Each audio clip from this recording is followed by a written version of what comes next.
완전 랜덤으로 이것저것 시도를 해보더라고요. 논리적으로 풀 수 없는 거를 뭔가 뚫고 나간 적도 있고. 건축장? 네.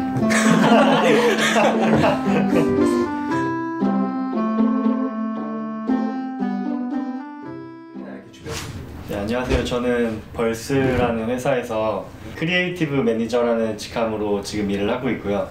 저희 회사 이제 뉴미디어라는 인터랙션 컨텐츠나 프로젝션 매핑 같은 더 다양한 새로운 영상들을 만들고 있는 회사에서 일을 하고 있습니다. 네, 저는 어반베이스에서 마케터로 일하고 있는 김민진이고요. 어반베이스는 3D 공간 데이터 플랫폼인데 2D 도면을 3D로 변환할 수 있는 특화 기술을 가지고 있는 회사예요. 건축물을 AR을 통해서 보기도 하고 데이터를 안에서 시뮬레이션을 해보기도 하고. 저는 스페이스워크에서 일을 하고 있는 김건웅이라고 하고요.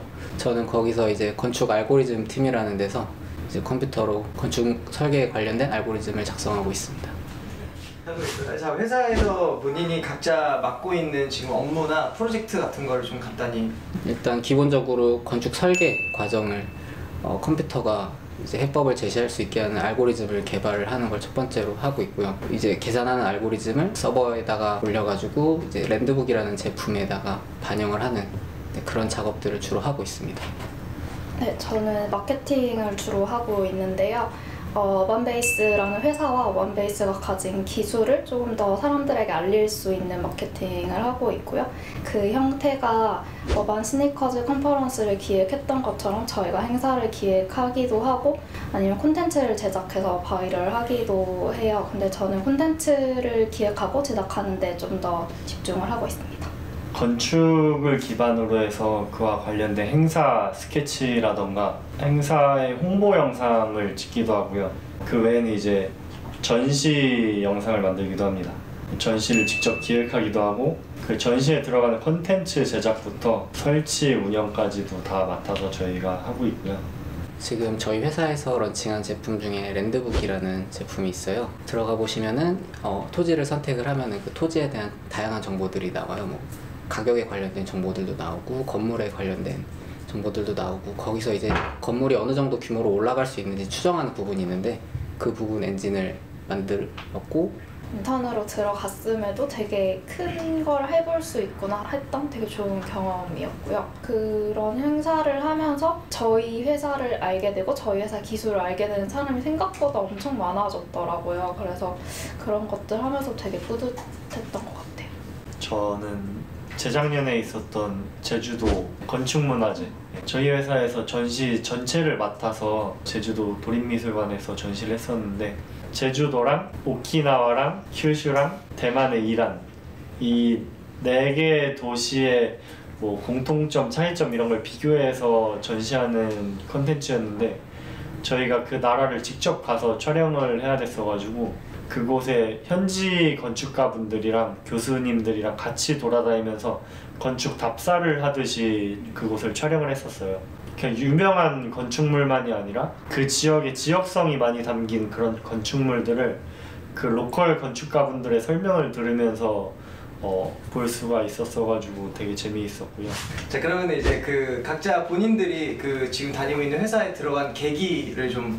저는 원래 고등학교 졸업할 때까지만 해도 영상을 원래 전공을 하려고 했었어요. 근데 재수를 하면서 건축 쪽으로 전공을 다시 결정을 하게 됐는데 그렇게 대학교 생활을 하면서도 계속 영상에 대한 관심도 있었고 영상 관련된 일을 알바식으로 하기도 했었는데 그러다가 이제 세븐스타즈 동아리에 들어가게 되면서 건축과 영상을 동시에 제가 하고 싶은 활동들을 하면서 벌스 회사를 알게 됐는데 벌스가 결국에는 다 건축을 기반으로 한 분들이 영상에 관심을 가져서 건축 전시라던가 이런 걸 이제 영상을 접목을 시켜서 컨텐츠들을 만드는 회사더라고요. 마침 제가 2가지를 다 하고 싶었어가지고 일을 시작을 하게 됐습니다.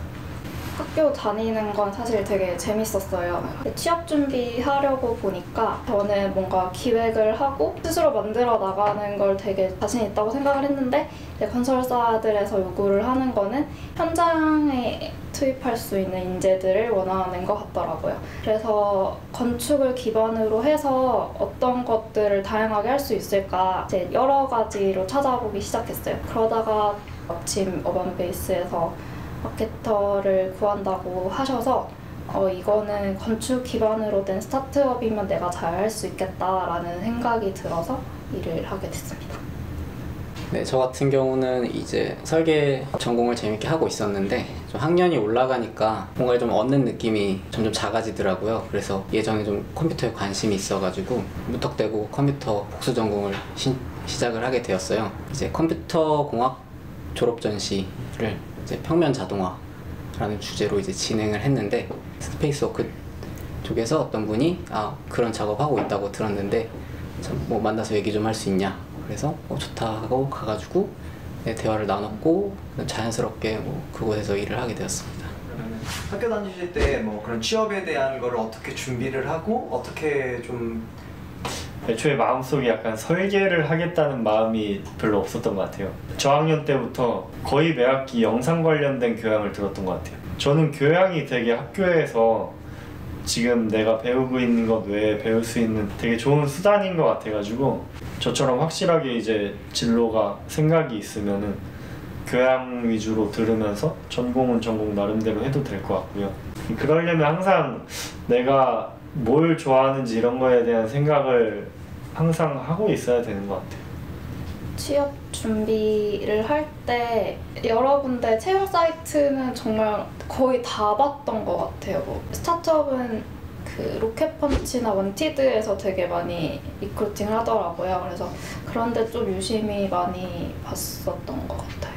준비 같은 경우는 이제 건축을 베이스로 한 다른 직무다 보니까 포트폴리오부터 다시 새로 만들었고요. 그래서 예를 들어 마케팅이나 기획 같은 데 어플라이를 하려고 하니 이제 건축물을 내가 어떻게 설계했고 그런 것보다는 이 과정을 어떻게 도출했고 약간 그런 부분을 조금 더 신경을 많이 썼던 것 같아요. 그리고 저희 회사에서는 이제 콘텐츠를 만드는 사람을 뽑으려고 했었기 때문에 이제 제가 사진 동아리를 했었는데 그때부터 전시회 기획도 하고 포스터나 도록도 만들고 뭐 여러 가지를 만들었는데 그런 콘텐츠를 꾸준히 만들었다는 걸 어필을 많이 했었고. 네. 그러면은 그런 본인의 개인적인 꿈이나 목표 지금 회사에서도 이 올해 목표로 이제 각자 하나씩 스터디를 해라 해가지고 저는 코딩을 배워서 그걸 영상에 또 접목을 시켜보려고 하고 있어요. 오픈 프레임워크스를 개인적으로 배워서 딱딱한 영상이 아니라 좀 부드럽고 유연한 그런 CG 작업이나 이런 거를 한번 해보려고 요즘 스터디를 하고 있습니다. 제가 지금 콘텐츠를 주로 기획하고 제작하고 있는데 좀 더 데이터를 다뤄보고 싶은 마음이 커요. 마케팅을 해도 이 데이터가 유의미한지 판단을 할 수 있어야 조금 더 나은 결과를 얻을 수 있기 때문에 그런 걸 좀 다뤄보고 싶은 마음이 지금은 제일 큰 것 같아요. 일단 기본 관심사는 계속 변하지 않고 있어서 꿈이나 목표라고 하면 좀 거창하고요. 그냥 컴퓨터 건축 연관시켜서 할 수 있는 작업들이 뭐가 있을까 좀 더 깊게 탐구하고 공부하고 그냥 관심사에 집중하는 게 목표입니다. 그러면 이제 스타트업이니까 조금 뭐 출퇴근이나 이런 것도 되게 궁금해요. 하루 일과가 좀 어떻게 되는지. 저희 회사는 일단은 유연 출퇴근제를 채택을 하고 있고요. 뭐 쉽게 생각하면은 빨리 오면 빨리 가고 늦게 오면 늦게 가는데 그 코어 시간만큼은 모든 이제 인원이 겹칠 수 있도록. 저 같은 경우는 좀 아침을 좋아해서 7시에 출근을 해서 4시 정도에 퇴근을 합니다. 그 코어 시간은 언제부터 언제? 10시부터 4시 사이. 저희도 유연근무제를 하고 있는데 저희는 8시부터 11시 사이에 자유롭게 출근을 하고 4시간 이상만 근무를 하면 퇴근을 자유롭게 할 수가 있어요. 저는 보통 9시 반에서 10시 사이에 출근을 합니다. 저희도 마찬가지로 탄력근무제를 하고 있는데요. 근데 저희는 코어 시간이 1시부터 6시까지여가지고 약간 건축이랑 영상을 둘 다 하다 보니까 야행성들이 많은 것 같기도 하고 월요일이랑 목요일에는 이제 10시까지 출근을 하고 있고요. 코어 시간을 채우고 주 40시간만 채우면 일주일에 정해진 시간은 끝이 납니다. 유연 출퇴근들 하면 뒤로 많이 쏠리더라고요. 앞으로 쏠리시는 분은 몇 분 안 되고 아침에 오면 되게 뭐 아무도 없고 심심하고 이러고. 혼자만 일찍 오시는 편이세요? 저 몇 명이 딱 있어요. 일찍 오시는 분들이. 그쪽 멤버. 그리고 중간에는 굉장히 비다가 이제 막판에 많이 오시고. 극과 극. 네 맞아요. 중간이 별로 없어요. 건축 공부를 학생 때 하시면서 이렇게 밤새는 버릇들이 굉장히 많은데 실제 네, 밤을 새본 적은 없고요. 네. 야근 같은 경우는 필요할 때 몰아서 하게 되는 편인 것 같아요. 자기 시간을 자기가 조절을 해야 되기 때문에 미루다 보면은 마지막에 가서 야근을 좀 하게 된다거나 네, 그런 경우는 있는 것 같아요. 밤샌 적 한 번도 없고 초과 근무한 것도 손에 꼽는 것 같아요. 뭐 다른 분들은 어떤지 모르겠는데 저는 진짜 저녁 이후가 오히려 효율이 잘 나오거든요. 일부러 밤을 새는 경우도 있는 것 같아요. 영상 편집 같은 걸 하다 보면은 낮에는 아무리 해도 잘 안 되는데 밤새면서 막 비몽사몽한 상태로 편집을 하면은 좀 효율이 잘 나올 때가 있어가지고 더 예쁘게 작업이 되기도 하고. 같은 회사 스타트업 회사를 다니면서 이런 점은 진짜 좀 좋은 것 같다. 할 수 있는 게 많은 게 가장 큰 장점인 것 같아요. 제가 쓴 콘텐츠가 뭐 네이버 메인에 나오기도 하고 또 이렇게 대화할 때 다 스타트업 연령대가 다들 좀 낮기 때문에 좀 자유롭게 대화하고 이건 왜 이렇지? 이건 저건 왜 저래요? 라고 좀 가감없이 말할 수 있는 거? 그게 제일 좋은 것 같아요. 좀 큰 회사에서 경험하지 못하는, 그러니까 회의 같은 걸 할 때도 직접 프로젝트를 기획을 한다던가 미팅을 갈 때도 저는 이제 직원으로 갔는데 그쪽은 막 대표랑 같이 미팅을 하기도 하고 일반 작은 회사에서 들어갔으면은 하지 못할 더 큰 일들을 직접 가까이서 할 수 있는 것 같아서 그게 좋은 것 같아요. 이게 규모가 작으니까 그만큼의 시행착오도 많은 것 같아요.